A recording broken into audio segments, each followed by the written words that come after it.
샬롬.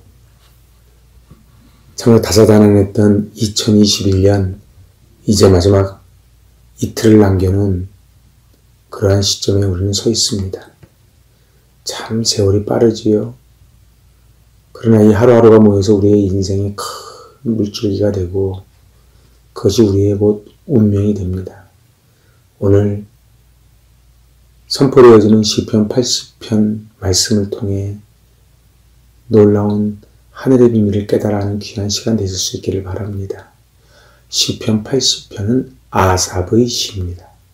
아삽은 다윗 때 임명되어진 찬양 대장이지요. 그러나 이 아삽의 시는 전부 아삽이 쓴 것이 아니고 바로 궁전 안에서 있었던 그 찬양대의 그 고백을 전부 모아놓은 것이라고 볼 수 있겠습니다. 오늘 시편 80편의 배경은 바로 북이스라엘이 아수르에 의하여 이제 멸망당하는 그 장면을 그리고 있습니다. 또한 이스라엘이 앞으로 어떻게 살아갈 것인지 하는 것을 교훈하고 경고하는 내용이지요. 오늘 시편 80편에는 주로 세 가지 강구가 나옵니다. 첫째는 돌이켜 주소서, 두 번째는 광채를 비추어 주소서, 세 번째는 구원을 얻게 하소서. 돌이켜 주소서, 비추소서, 구원을 얻게 하소서. 이 세 가지 공통된 고백이 이제 동일하게 반복되면서 이 시편을 이루어가고 있습니다. 자, 첫 번째 단락은 1절에서 3절입니다. 이것은 바로 유목민이었던 히브리인들에게 매우 친근한 용어가 목자라는 단어이지요. 바로 하나님을 목자에 비유하면서 간구합니다. 1절에서 3절입니다. 표준 세번역입니다. 아, 이스라엘의 목자이신 주님, 요셉을 양떼처럼 인도하시는 주님, 귀를 기울여 주십시오. 그룹 위에 앉으신 주님, 빛으로 나타나 주십시오. 에브라임과 베냐민과 므낫세 앞에서 주님의 능력을 펼쳐 주십시오. 우리를 도우러 와 주십시오. 하나님, 우리를 회복시켜 주십시오. 우리가 구원을 얻도록 주님의 빛나는 얼굴을 나타내어 주십시오. 시인은 하나님을 이스라엘의 목자라고 부릅니다. 그러면서 위기에 처해 있는 양떼와 같은 목자의 도움 없이는 단 한순간도 살아갈 수 없는 바로 양떼와 같은 우리 민족을 구원해달라고 간구하는 것이지요. 주의 얼굴빛을 비추어달라고 하는 것은 바로 구원을 의미합니다. 어두운 곳에는 빛이 들어와야 생명이 살아나고 빛은 곧 구원 그리고 또한 심판을 의미합니다. 2절에 등장한 에브라임 므낫세는 바로 요셉의 두 아들의 이름이고 족장 두 지파지요. 바로 북이스라엘을 대표하는 것이 에브라임 그리고 므낫세입니다. 그러니까 오늘 2절을 통해서 이야기하는 것은 에브라임과 므낫세 앞에서 주의 능력을 펼쳐주십시오. 이 얘기는 이 꺼져가는 등불과 같은 이 북이스라엘을 구원하여 주십시오. 그렇게 노래하는 것입니다. 하나님께서 그 얼굴에 빛을 비추어 달라는 것은 복을 부어 달라는 것입니다. 바로 하나님의 얼굴을 가린다는 것은 복을 잃어버린 것이고 저주이고 멸망입니다. 하나님의 얼굴을 다시 볼 수 있다는 것은 이스라엘에는 구원이고 모든 것을 되찾는 일이지요. 그래서 노래하는 것입니다. 하나님, 하나님의 얼굴을 나타내어 주십시오. 자, 이제 두 번째 단락이 4절에서 6절입니다. 만군의 하나님, 얼마나 오랫동안 주님의 백성들이 올리는 기도를 노엽게 여기시렵니까? 주님께서 그들에게 눈물의 빵을 먹이시고 눈물을 물리도록 마시게 하셨습니다. 우리를 우리의 이웃에게 시비거리가 되게 하시니 원수들이 우리를 비웃습니다. 1절에서 3절이 목자와 양의 관계로 이스라엘의 구원을 간구했다면 이제 오늘 4절에서 7절까지 두 번째 단락은 바로 백성과 주인 되시는 하나님과의 관계에 의지한 간구입니다. 하나님, 백성의 기도에 대하여 어느 때까지 노하시겠습니까? 그놈의 호칭을 늘 주의 깊게 봐야 된다 그랬죠. 만군의 하나님, 바로 천군 천사를 거느린 체바우트 하나님을 노래합니다. 하나님은 마음만 먹으시면 저 아수르 정도야 얼마든지 물리칠 수 있지 않으십니까? 그러니 체바우트 하나님, 어느 때까지 노여움을 거두지 않으시렵니까? 우리를 구원해 주십시오. 원수들이 우리를 비웃습니다. 오늘 6절을 보세요. 주님께서 그들에게 눈물의 빵을 먹이시고 눈물을 물리도록 마시게 하셨습니다. 죄는 인생의 창고에 눈물 양식이 되어서 쌓여갑니다.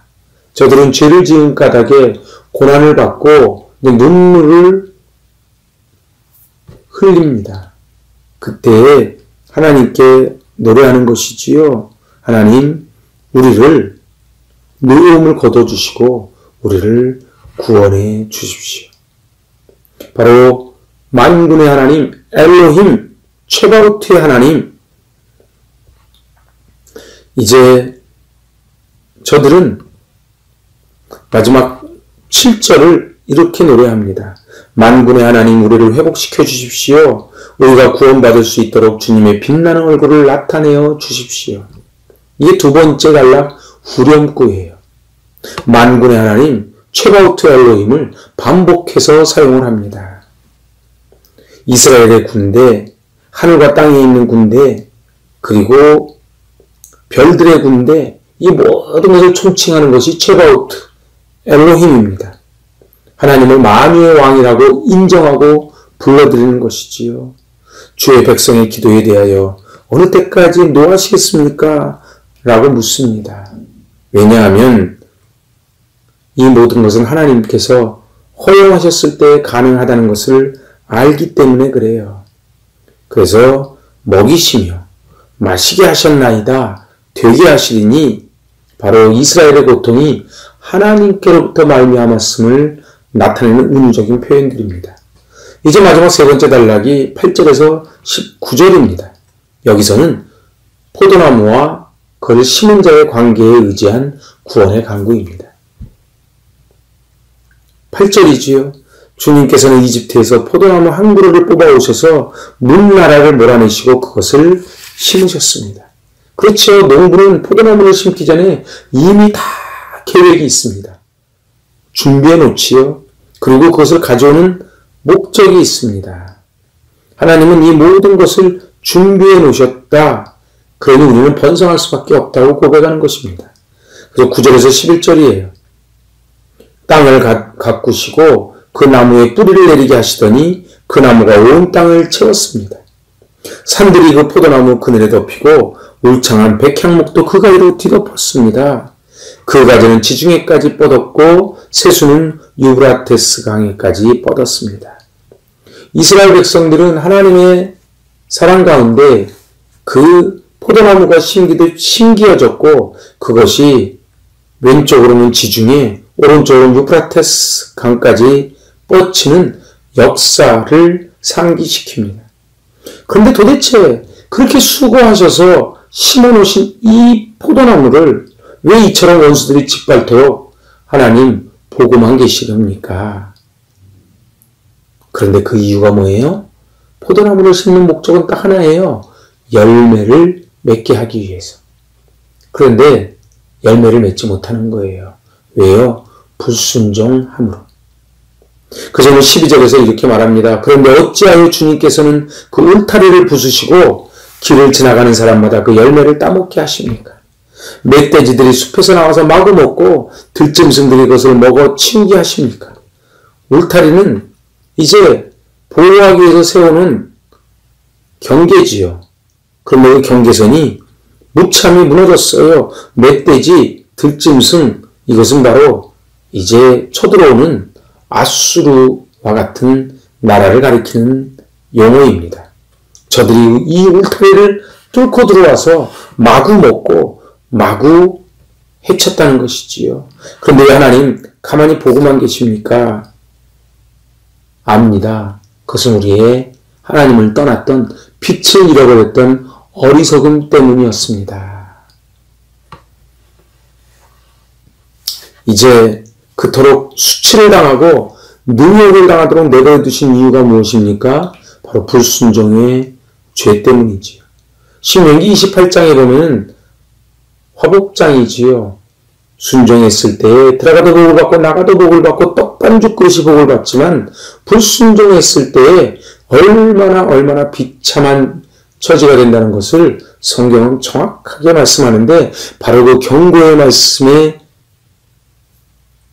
현실로 다가온 것이 바로 오늘 본문입니다. 멧돼지, 들짐승 같은 그런 사단에 의하여 이제 포도나무가 짓밟혀버렸다는 것이지요. 오늘 14절에서 이렇게 말합니다. 만군의 하나님 우리에게 돌아오십시오. 하늘에서 내려다보시고 이 포도나무를 보살펴 주십시오. 하나님이 언제 떠난 적이 있습니까? 포도나무가 열매를 맺지 못하고 자기가 왜 이곳에 심겨졌는지를 놓쳐버렸을 때에 하나님이 떠났다 이렇게 표현을 하는 것이지요. 오늘 15절에서 17절입니다. 주님의 오른손으로 심으신 이 줄기와 주님께서 몸소 굳게 세우신 햇가지를 보살펴 주십시오. 주님의 포도나무는 불타고 꺾이고 있습니다. 주님의 분노로 그들은 멸망해 갑니다. 주님의 오른쪽에 있는 사람, 주님께서 몸소 굳게 잡아주신 인자 위에 주님의 손을 얹어 주십시오. 이스라엘 백성들은 바로 이 줄기가 이스라엘 백성이거든요. 햇가지거든요. 연약한 가지거든요. 저희 집에 옛날에 포도나무가 있었는데 이 포도나무 가지는 아무 힘이 없습니다. 받쳐줘야 돼요. 포도나무의 존재 이유는 딱 하나입니다. 열매를 맺기 위하여.